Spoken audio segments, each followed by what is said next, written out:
lige lave en super kort introduktion til, hvad det er, vi skal i dag. Bosætning, som det her format hedder, der løber hvert år i september. Vi har jo været involveret i Stejlepladsen siden 2019, da området blev affredet. Vi har hvert år kommet med en gruppe studerende, fra 120 til 180 studerende, lidt forskelligt fra år til år, og tilbragt en del tid ude på Stejlepladsen på at undersøge, hvad det er for et sted, og snakke med de folk, der bor der, og prøve at tegne ting meget minutiøst op.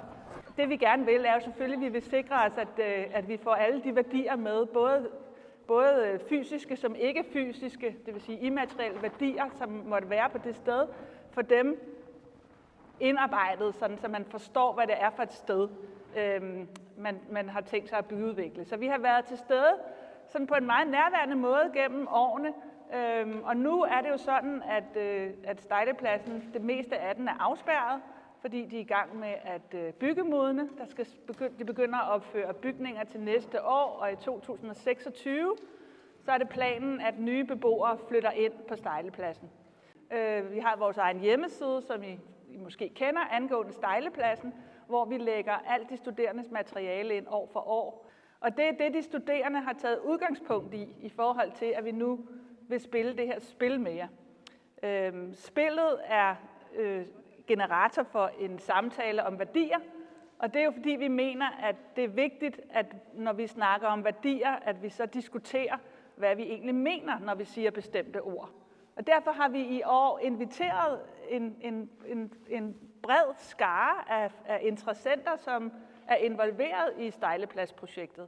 Det er lige fra de arkitekter, der tegner, til de byudviklere, der bygger, til de mennesker, der bor allerede på Stejlepladsen og i havnen, og en hel masse andre aktører, som vi har inviteret, fordi de har nogle rigtig gode specialer. Nogle er lidt i yderkanten af arkitektfaget, men vi mener, at vi har brug for en tværfaglig diskussion, der rækker så langt ud som muligt. Og man kunne sige, optimalt set ville vi selvfølgelig have drømt om, at vi også havde politikere og biologer og alt muligt andet med, men nu har vi ligesom lavet en gruppe af mennesker, som har været involveret i projektet gennem årene, som vi starter det her spil sammen med. Og ellers, og så den her vej. Lige nu der er vi sådan lidt ved at gøre det lidt mere visuelt, det som vi har siddet og arbejdet på i forhold til det skriftlige arbejde med de her værdier, når vi har været ude på Stejlepladsen. Så lige nu så er vi ved at tegne nogle ikoner og nogle symboler og prøve at sådan få det lidt mere visuelt til de spillebrikker, vi skal bruge til at lave det her spil angående Stejlepladsen. Altså, efter vi har tegnet ikonerne, så skal vi skære det ud i pap, og så vil det egentlig fungere som brikker i spillet, som vi skal spille sammen med beboerne og arkitekterne og folk fra by og havn og ja, også elever. Så det ligesom bliver bragt i spil, og vi får snakket om de her værdier. Vi fik et materiale, hvor der var 80 værdier, og så som gruppe, som helhed, det er jo brudt ned af flere omgange, så vi startede med at udvælge 10 værdier som gruppe, og så delte det yderligere ud, så vi nu fokuserer på 2 værdier, lidt færre mennesker, så man virkelig kommer i dybden med den valgte værdi. I vores gruppe, der har vi symbioser, og vi har natur og omsorg, privatrum. Der er mange forskellige værdier, som er blevet tilskrevet, som er vigtige. Hvad er det, du sidder og laver nu her? Ja, lige her, så er det jo, har vi prøvet at ramme noget omkring tillid på Stejlepladsen, som gør det synligt. Og natur i enkelte grafiske former. Ja, jeg så oversætter nogle af de værdier, vi har fundet frem til i fællesskab til nogle grafiske udtryk. Jeg synes helt klart, den største udfordring er, at det skal være i hvert fald sådan universelt læseligt, eller så universelt som muligt. Og det er jo lidt svært, fordi for eksempel privathed, det er jo netop, at det er abstrakt, og det er jo ikke alle, der forstår det samme som privat. Jeg tror, der er jo nogle mennesker, der kan have den stik modsatte opfatning af, hvad privathed er, som nogle andre. Det er i hvert fald en af udfordringerne. Er det noget, vi får I dag der skal vi samle vores spilleplade, så vi kan tegne de fremtidige planer op på vores spilleplade, så man kan se, hvad for nogle bygninger, der skal laves i fremtiden.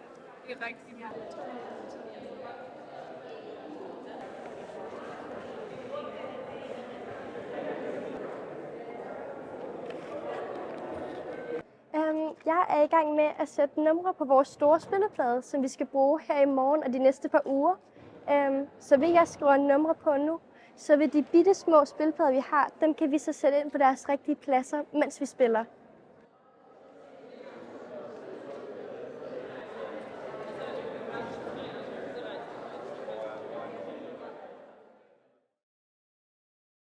Specifik. At spille er at vise sine medspillere, hvem man er og hvad man står for. Det er altså ikke et rødskab. Før spillet starter, bør alle spillere præsentere sig for hinanden med at forklare deres relation til stejlepladsen. Spilleren forklarer kortfattet for de andre spillere, hvad værdien betyder, hvorfor den er valgt og placeret der, hvor den er.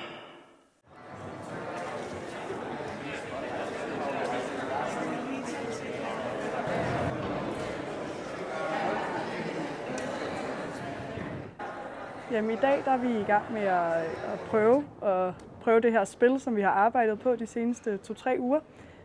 Og det er egentlig faktisk en super fed ting, vi gør lige nu. Og det er fordi, at vi i løbet af den her måned, så får vi forskellige aktører, der er med ind under at bygge og bor på selve stejlepladsen.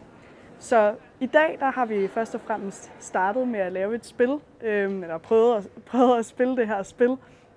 Og det vi fik ud af det var egentlig rigtig meget, hvordan fungerer det her, for der har været rigtig meget forvirring om, hvordan skal vi få det til at fungere, kan vi overhovedet forstå det her spil.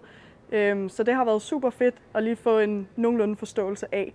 Skal vi egentlig lave lidt om på strukturen, når vi spiller det her spil, for at få alle med ind? Vil vi gerne have en større diskussion? Vi vil gerne, sådan så at det ikke kun er, jamen det er jeg også enig med, og ja, det er jeg også enig med. Altså, hvordan kan vi få den her samtale, en diskussion med de her mange forskellige mennesker, der har mange forskellige værdier? Graves efter det, men hvordan får man den bedste dialog op at køre ved at sige, okay, hvordan står den her værdi, hvor clasher det her med en anden værdi? Så det lykkes.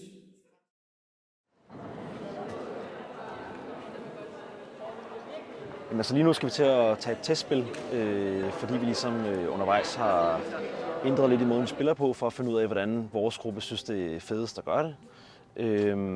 Vi har fundet ud af, at for os fungerer det rigtig godt, at vi har spillepladen ligesom nede på gulvet. Og på den måde så har vi ligesom sat en arena rundt om spillepladen, hvor der er folk, der noterer og tegner, og hver aktør eller hver ligesom spiller er fordelt i et ringhjørne nærmest.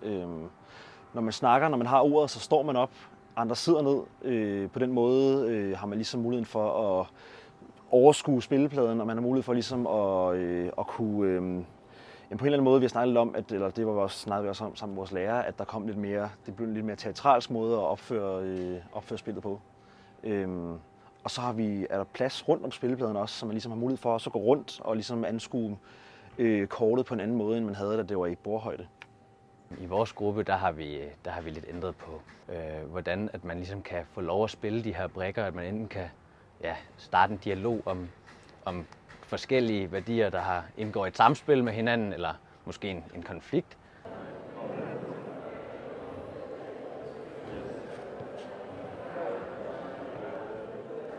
Ja, men nu har vi lige prøvet en gennemspilning af spillet, hvor vi ligesom har lavet et lille rollespil, hvor at rollerne er blevet fordelt ud, og vi har prøvet at se, om det fungerer, så vi eventuelt kan lave nogle forbedringer på det. Jeg synes, det bliver lidt mere simpelt og nemmere for ligesom, brugeren at bruge.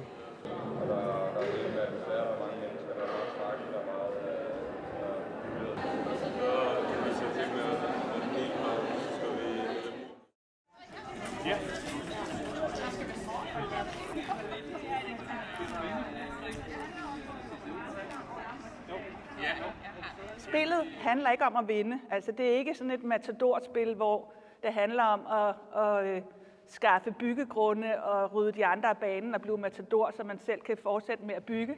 Det handler om at facilitere en samtale. Så det her, det er et forsøg, så nu går vi i gang, og så god spillelyst. Jeg havde ikke direkte sagt, at det Almene borgere, og hvordan de ser tingene. Så har vi noget på stejlepladsen, og være på stedet og opleve det, og så...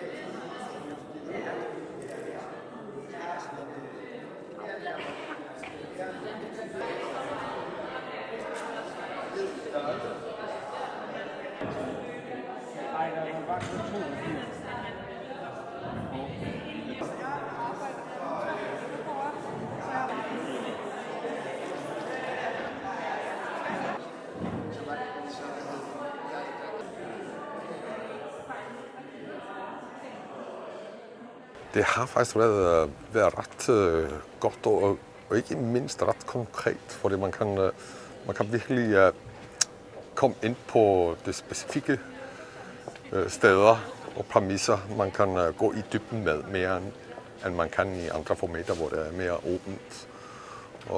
Og så er det jo også den der et linker til et andet, som linker til noget andet, så det er hele tiden den der rotation af tanker, men på et lille sted af gangen. Og det var virkelig, det var jeg imponeret over, den måde at debattere på. Og også det, at en stemme bliver virkelig hørt, og man kan reflektere på den måde. Ja, det er også... nu er jeg også med i gruppe med en ejendomsmægler, som er jo også det der perspektiv, som jeg ikke har haft i forhold til hele havnen. Og det er også faktisk ret interessant at høre den vinkel, og hvad var der godt og skidt at høre om det.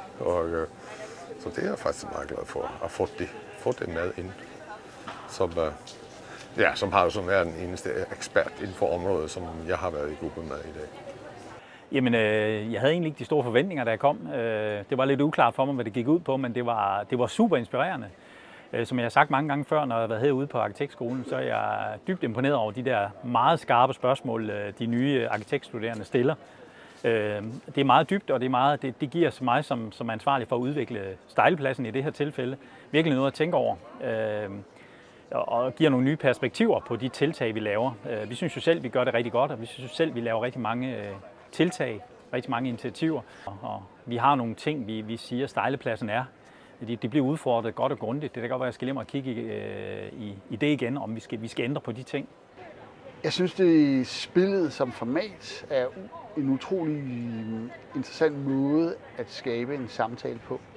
Og særligt de spil, vi har spillet i dag, har været en fornøjelse, fordi at de netop har fremmet samtale og ikke været baseret på argumentation, som er den måde, vi sædvanligvis taler om de her ting på.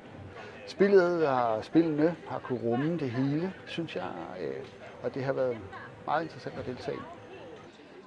Jeg synes, det var virkelig, virkelig spændende, og jeg er ret overrasket over så enkelt et setup egentlig med de her få enkle ord, hvor meget meningsudveksling det faktisk giver. Så det her med, at alle omkring bordet ligesom får en stemme og får en taletid, fordi man ligesom placerer den her brik, synes jeg har fungeret rigtig godt sådan på spilniveau. Det jeg så har fået ud af det er jo, altså det er faktisk ret fascineret af, at jeg har fået en indsigt. Nu har jeg arbejdet med stejlepladsen siden 2018, og jeg har faktisk fået nogle betragtninger i dag, som jeg ikke havde tænkt over. Og det må være formatet, der ligesom åbner op for selvfølgelig også det, at man så inviterer forskellige profiler og forskellige aktører ind, at man sidder ved samme bord. Og det er jo nok egentlig det dybest set, der er rigtig, rigtig interessant. Altså, at det gør faktisk, at man får en samtale, der er meget mere nuanceret, end at når fagfæller eller bygherrer sidder i sit eget rum. Og jeg tror som branche, så synes vi jo nok, at vi er gode til at have mange involveret i starten. Men det er jo et spørgsmål om, hvordan involverer man folk i starten. Og der synes jeg bare, at spillet giver sådan en ligeværdig taletid til alle.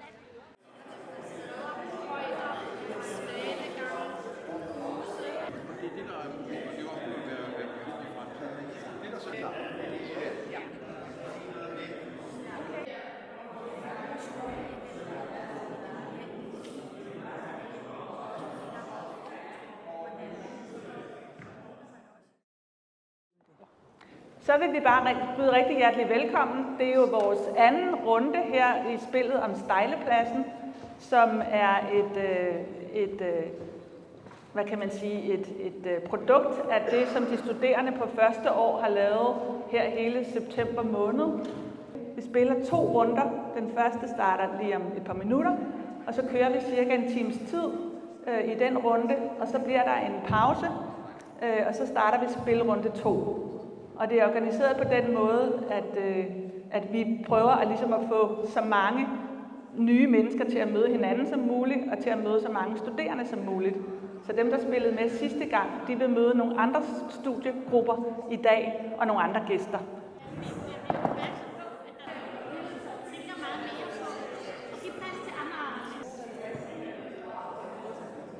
Og jeg synes, at det her spil, det skulle meget videre.